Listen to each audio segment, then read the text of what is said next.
Okay, let's get started. Week 3.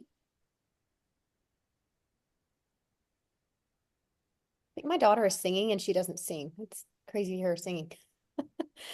Okay, today is week 3 and we have a lot to come over. We are going to go over orbicularis oculi, also known as the crow's feet. So we're going to go over how you inject the crow's feet, usually how much you place in each injection point, all of those kind of fun things. Then we're going to go over how you sign a chart and also how you can accept kind of cash payments. We no longer do cash in hand. We do accept Venmo and Zelle, and we have a Venmo and Zelle name. The reason why we don't do cash anymore is because the injectors hated having to go to a Wells Fargo to deposit the cash. So they had asked all of us if we could just go Venmo and Zelle only, which we absolutely did that. And then we're going to go over Care, Credit, and Cherry and kind of explain what that is. And then we have our marketing ideas. Okay, so let's talk. Jesus. Let's talk about the orbicularis oculi muscle. So the orbicularis oculi muscle, they are a round muscle that goes all the way around up into the eyebrow. Normally, what the orbicularis oculi does is it is a depressor muscle, meaning what it normally does is it pulls down. This is the muscle that helps you blink, squint your eyes, kind of do all of those things. Remember, when you put neurotoxin into a muscle, it will typically force it to do the exact opposite. So now this entire round muscle is a very strong elevator muscle group, meaning it's going to open up your eyes. It's going to lift whenever you paralyze it. So whenever you do crow's feet, this is the muscle that you're going to be treating. It's going to be lifting this. But also, if you want to do an eyebrow lift, you are treating the exact same muscle. You are treating the orbicularis oculi muscle. So I've seen injectors inject all the way right here, all the way around the eyebrow, because it is an elevator muscle group. Now, it is more superficial, especially when you kind of go closer, a little bit more medial. The muscle is very, very thin there. So you have to change the angle and the depth if you're going to go any more medial than about 1 centimeter in. And remember, in training, we talked about 2 different ways to do an eyebrow lift. You can do a very lateral one, excuse me, which is at the very tail of the eyebrow. Then you can also do a more medial eyebrow lift, which is 1 centimeter in from the natural eyebrow. If a patient is very, very hooded naturally, then I will actually go ahead and do both. I will do the tail and the medial eyebrow lift. It is considered a small muscle group, so you're only going to be putting in about 2.5 fluid units, or which is the equivalent of 2.5 Dysport units, or the equivalent of 1 Botox or 1 Jeuveau unit. And remember, for reconstitution purposes, Botox and Jeuveau is 2.5, and Dysport with MFL, we reconstitute Dysport at 3. Now, if you do a different reconstitution, that's totally fine. Please make sure you denote it on the bottle. That way, whoever gets that bottle after you, if you do not, for whatever reason, use the entire bottle, they know that that math is going to be slightly different. So please just know that. Oopsies, wrong way.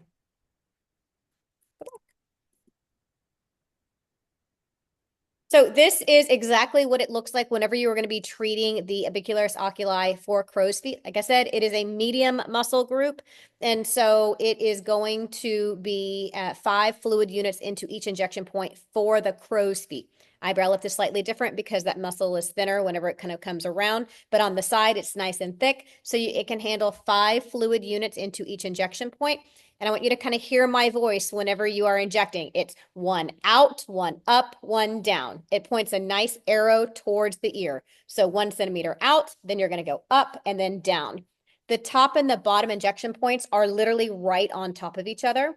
You will get 1 centimeter of diffusion whenever you inject into the muscle. That way you are ensured to hit this entire muscle all the way around into the crow's feet. Now, you do need to be careful that you don't go too low, because right here, so if you look at this image, you can see this yellow dot right here. Directly below that, that's actually the zygomatic muscle, or the zygomatic major muscle. If you accidentally hit that, you can see that this muscle correlates all the way down, and it kind of goes around to orbicularis oris, which is around the mouth. It will cause the patient to have an uneven smile if you accidentally hit that. So it's really important that you make sure that you are exactly in the orbicularis oculi whenever you are treating this. The best way to make sure that you are not in the zygomatic major muscle is to not be more than 1 centimeter inferior or lower than the lateral canthus of the eye. You really don't want to go anywhere below this. If you do, the zygomatic major muscle is literally right here. So that is how you stay safe. Also, when injecting, you always want to inject, got my needle. You always want to inject going away from the eye. Another way to do it is you can go straight up and down and hit it 1, 2, 3, straight up and down this way. Never point the needle towards the eye. You don't want to run the risk of accidentally hitting the orbit because that's a bad day if you were to rupture a globe. So you can always go away from the eye, just like this, at a 45-degree angle, or you can go straight up and down and hit it this way. Both are totally appropriate. Since it is a medium muscle group, it's 5 fluid units into each injection point. Dysport would equal 5 units. So you can see that, that's 5 into each injection point. So if I'm doing 3, I'm going to pull this all the way up to 15, and I'm going to do 5 into each injection point per side. So 15 and 15 fluid units for Botox, Dysport, or Jeuveau, regardless of the product you're using. For charting purposes, you are going to go chart 2, 2, 2 if you are using Botox or Jeuveau. Remember your Botox Bible, 10 equals 4, 5 equals 2, and 2.5 equals 1. Again, this math only works out if you reconstitute Botox and Jeuveau at 2.5 and Dysport at 3. Are y'all sick of me saying that to y'all yet? Repetition, that's how my brain works. Any questions at all so far? Excellent. Okay, so you can see this is a picture of exactly what you're supposed to be doing as far as marketing purposes. You're 1 centimeter out from that lateral canthus. So 1 out, 1 up, 1 down. 5 fluid units, 5 fluid units, 5 fluid units. Yes. Men, you might be able to get away with a little bit more. Sometimes you might need to do 4 injection points. But for the most part, this is usually standard dosing is going to be that 3. I have a question Yep. on the crow's feet on the picture before. So like the two like static lines that you see, um, I know I've been watching like on the internet, they do like a fourth point down there. Is that safe to do? Like, So what they're doing is they're not doing this one. They're actually bifurcating this one and going above and below it and moving this one slightly down. Is that other, okay. and usually that's done with men because their muscle is thicker and larger. You can get away with it. For a novice injector, stick with 3. Okay. Once you get more comfortable, really making sure that you're injecting into the muscle, there's no need for you to do more than 4. At least as a brand new injector, live here for a little bit. And then once you get comfortable, like, yes, I start to see where orbicularis oculi is, and I know exactly where to inject, then absolutely you can, explore more things. But as a novice injector, I want to try to keep you as safe as possible to prevent a dropping of the spine. Okay. Great question. Any other questions? Christy, Addie, Emily, Nikki, Kelly? No. No questions so far. Hey, I'm such a good teacher. See? Like, stop it. Okay, here we go. Moving on. So now we're going to talk about how you sign a chart. So you must sign your charts at the end of every single month. And this means you have to send them to your supervising physician. So this is legally required by law because the supervisings have to co-sign your charts. Just like at the hospital, if you're an APC, you have to send your charts for a co-signature. Now, according to Texas law, they only have to actually see 10% of them and co-sign 10% of them. However, with MFL, we require the supervisings to sign 100% of them because we want to make sure that we are above par in keeping everyone's license safe. So if for whatever reason the Texas Board of Nursing or the TMB changes their requirements, we are already doing what we need to do. So 100% of the charts at the end of every single month, and I'm going to show you how you do this. So you are going to log in to Aesthetic Record via the .com. So you can still do it from your cell phone, but you have to go to www.aestheticrecord.com. You cannot sign charts. Well, hold.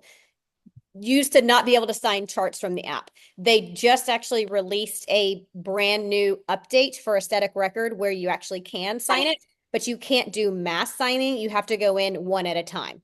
So if you finish everything right at the appointment, then you can totally go ahead and just send your charts forward. But if you're like me, who I don't do it until the end of the month, I get in trouble every time. I'm going to show you how you do it.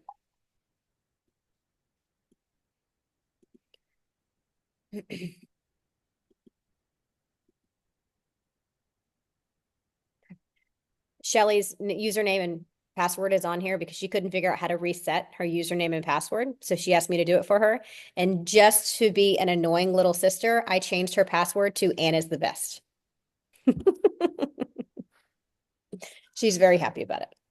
Okay, so once you log in, you won't have to choose your state. It'll automatically go to your appropriate state. Once you log in, you're going to go over here to Business Insights. And then I'm sorry, I lied. You're going to go over here to Provider Room. And then you're going to click on Cosmetic. So these are all of the charts that need to be sent over for signature that are mine. Ooh, there's a lot. This is not great. Sorry. Don't tell Dr. Smith. So is the big things that you want to make sure are done is that you don't have any X's with the exception of the prescription. That will always have an X, so don't worry about that. But from here, once everything is green, then I can go ahead and I can co-sign, or I'm sorry, send this chart out. So I'm going to click on this one. I think it's just traceability. Let me do one that's just notes.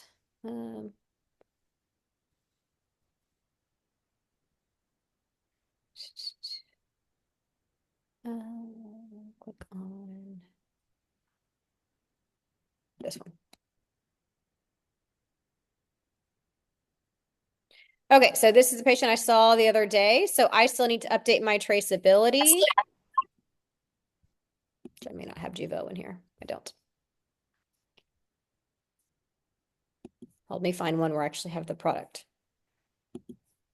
You should not run into this because your traceability is going to be up to date. Mine's not, just because I use the product for training.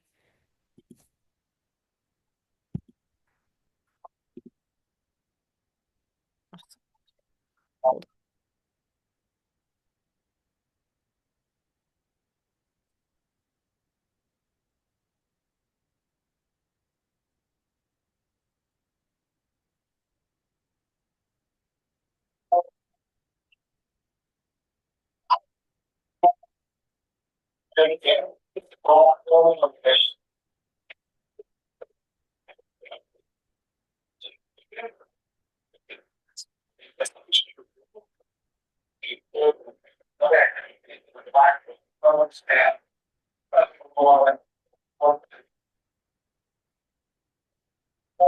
Okay, so I can update my traceability from here.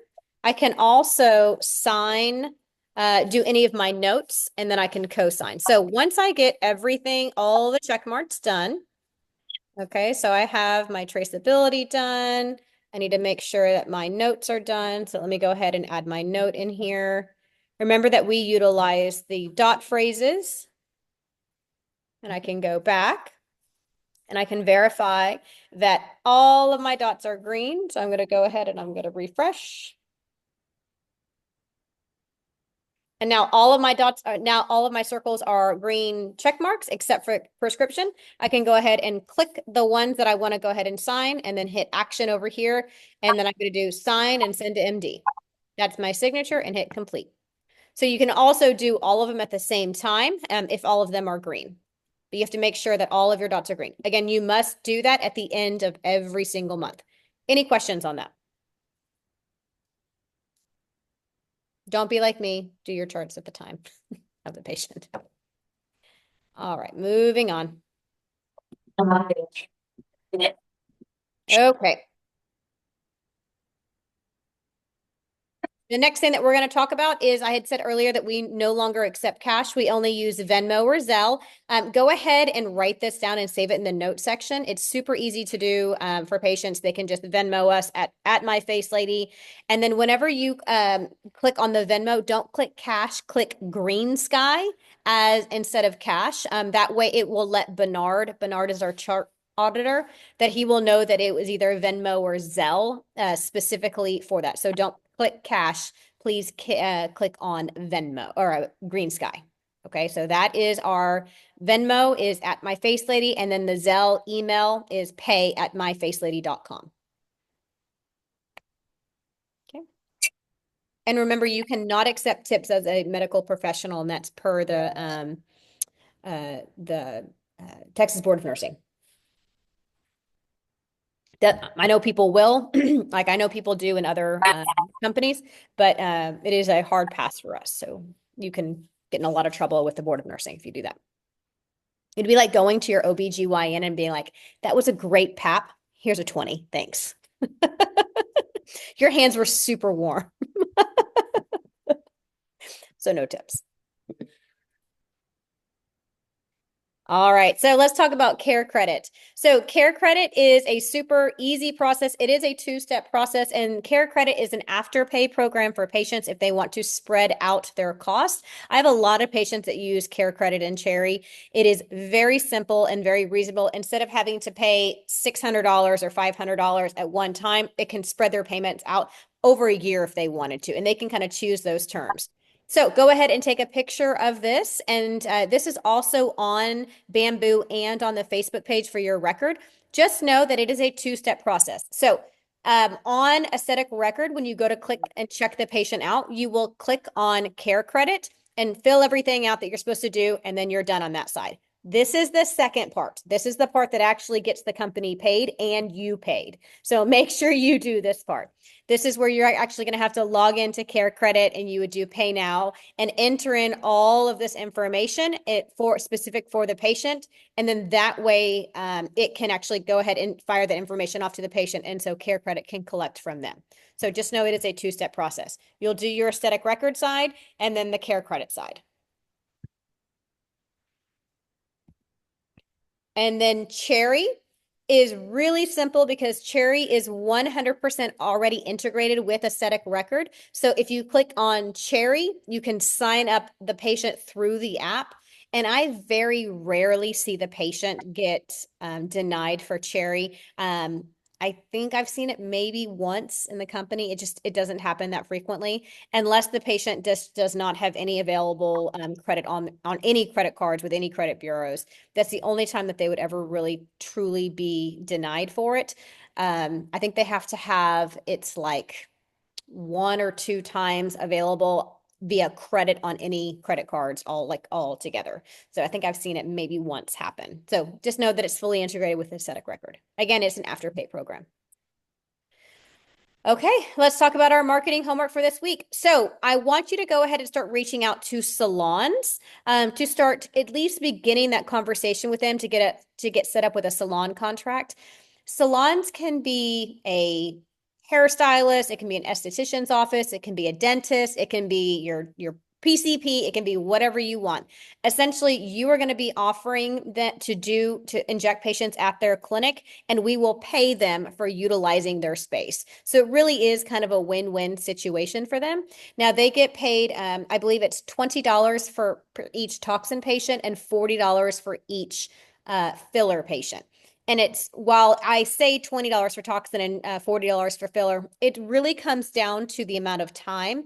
So for Botox or for filler, we book out 45 minutes, and for toxin, we book out 30 minutes. So just know that it's really kind of based off of time, but it is a flat rate of time for toxin and for filler. Now, what I tell a lot of people to do, somebody reached out to me last week and they were asking about how to approach salons. So with MFL, you get 2 patients that you can give your friends and family discount to. I highly, highly recommend that you give this to someone who is going to make you more profitable. Use this as a marketing tool. Do not give it to a family member. Give this to someone that can help build your business. So if you go to a salon, say, hey, if you do this and I can get X, Y, so many patients out of it, I will make you my friends and family discount, and then you get 25% off indefinitely at the bare minimum for 1 year. Now, it has to be the same person for 12 months, so just know that. But really, what we see is the most profitable injectors, they don't give this to their true friends and family. They give it and they use it as a marketing tool. You can also do it for if you have a friend or family member who is a social media marketer, or if you want to approach someone on social media. Those are the kind of things that can help build yourself as an injector, as a brand. Then for this week on social media, you're going to post 2 times. The first one is going to be a picture of crow's feet before and after, and also the cost of $145 if they use Jeuveau. and Juvo. And with Juvo, if they're a first-time patient, they can get $40 off. So it brings it down to about that 145 range. So I already have that graphic for you. So I'll post it on social media and you can just pop it up on your social media page. And then the other one that you're going to do this week, is going to be an education post about resting stasis. So remember, we talked about resting stasis in training. Resting stasis are those lines that are kind of etched into your skin that are caused by constant movement. And really, that's the goal of neurotoxin, is to get rid of that resting stasis. So you're going to come up with this education post all by yourself. So I have the crow's feet for you. And then you're going to do the education post and you're going to start reaching out to salons.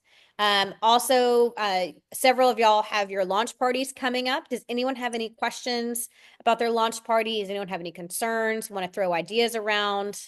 Anything about launches? Question for the launch party, are we pre-booking the patients beforehand? You can. But we don't have to? Nope. Okay. I would So, have an idea of how many patients that you're going to have, just so you know how much product okay. your onboarding specialist. So, I mean, I wouldn't be like, hey, it's just an open invite and I don't know if anyone's coming. And then all of a Right. sudden you have 20 people come. Like, I would at least have an idea of like, and I wouldn't tell everyone to come at the same time either. I would stagger the patients a little bit, at least by 15, 20 minutes. That way you don't have a whole lot of standing around. And Okay. remember, you have to treat 3 patients at your launch party. After your 3 patients, your onboarding specialist will leave. They do not have to watch you anymore. If you have more patients, inject away. At that point, you are totally on your own. But they will they will stay for your 3 patients. And this is not the time to kind of chit chat and like follow up with Sally about how our kids are doing in pre-K. This is, you are literally like trying to knock these patients out as quickly as possible, because the goal is to try to see you inject. And we want to make sure that we are respectful of the onboarding specialist's time. So just kind of know that as well. Perfect. Okay. Well, do y'all have any other questions for this week? Perfect. All right, ladies, I will see all of your beautiful faces next Sunday. Bye, guys. Bye. Bye. Thank you. Thank you.